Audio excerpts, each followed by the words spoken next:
இதுல திடீர்னு எங்க இந்த பேச்சு அடிபட்டுச்சுன்னா, திருச்சி சாதனாவோட பொண்ணுக்கு சிக்காவோட பையனை கல்யாணம் பண்ணி கொடுக்கணும் அப்படிங்கிற மாதிரி ஒரு பேச்சு அடிபட்டுச்சு. ஆக்சுவலி இதுவும் ஒரு கண்டென்ட் தான்.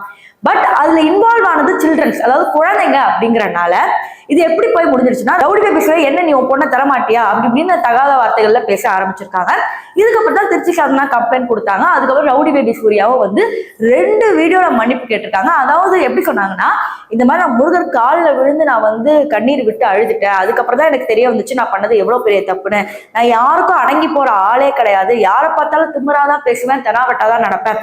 ஆனா இது பண்ணது தப்பு அப்படிங்கிறது எனக்கு நல்லாவே தெரிஞ்சிருச்சு. நான் இதுக்கப்புறம் பண்ண மாட்டேன் சாதனா, நான் உன் விஷயத்துல தலையிட மாட்டேன் அப்படிங்கிற மாதிரி முதல் வீடியோல சொல்லியிருந்தாங்க.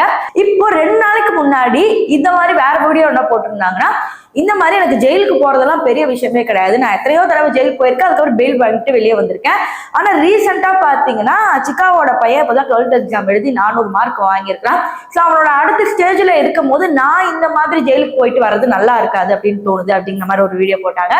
அதுக்கப்புறம் இப்ப ரீசெண்டா என்ன வீடியோ போட்டிருக்காங்கன்னா, நான் பண்ணது பெரிய தப்பு தான், அதுக்கு நான் நல்லாவே உணர்ந்துட்டேன். அதுக்காக சாதனா வீட்டுக்கே போயிட்டு உங்க குடும்பத்துக்கிட்டே மன்னிப்பு கேட்டேன் அப்படிங்கிற மாதிரி தான் ஒரு அதிர்ச்சி தகவல் சொல்லியிருக்காங்க.